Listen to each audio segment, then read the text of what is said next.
IRS अधिकारी सचिन मोटेंच्या अडचणीत वाढ होण्याची शक्यता आहे। मुख्यमंत्री देवेंद्र फडणवीसांकडून प्रकरणाची गंभीर दखल घेण्यात आली आहे। सहपोलीस आयुक्त दर्जाच्या अधिकाऱ्यांकडून चौकशीचे आदेश देण्यात आलेत।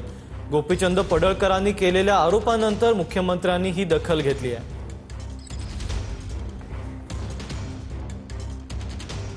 सहपोलीस आयुक्त दर्जाच्या अधिकाऱ्यांकडून असं वर्तन अपेक्षित नाही। IRS सचिन मोटेंच्या अडचणी वाढण्याची शक्यता आहे। मुख्यमंत्री फडणवीसांकडून या प्रकरणाची गंभीर दखल घेण्यात आली आहे। भोंदू खरात प्रकरणी ममता कुलकर्णींची प्रतिक्रिया आता समोर आली आहे, तीही पाहूयात।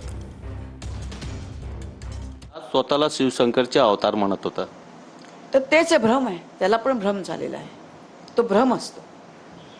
जेव्हा तो पूर्ण जागृत होईल ना, तो असं बोलू शकत नाही की तो अवतार आहे म्हणून, की त्याबद्दल जागृत अवतार म्हणू शकत नाही। एकदम जागृत झाल्याचं परब्रह्म सिद्ध अवस्था आहे। तो अशा याच्यामध्ये लागतच नाही। 50 बायकांना येऊन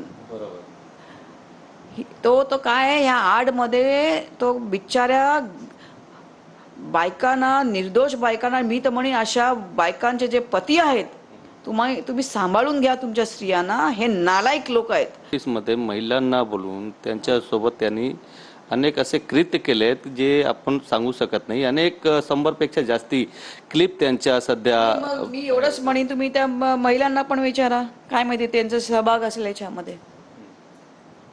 मी तर त्यांना दोषी मानत नाही। निर्दोष असतील त्यांना क्षमा असावी, त्यांना विचारा जाऊन। पण मला नाही कळत, तुम्ही ज्योतिष करता गेलात का तुम्ही काय करण्याकरता गेलात साधूकडे? आणि मर्यादा तुम्हाला नाही माहिती। जर का तो एक मर्यादा लागतं तर लात मारून यायची होती, फटके मारून यायचे होते की मी आलेली हात दाखवण्यात तुम्ही मला काय करतायत? आणि आपण मराठी लोक आहोत, थोडे एक कानाखाली वाजवायची निघून यायचं। त्यालाच उलट म्हणायचं, महादेव नालायक हरामखोर असं म्हणायचं।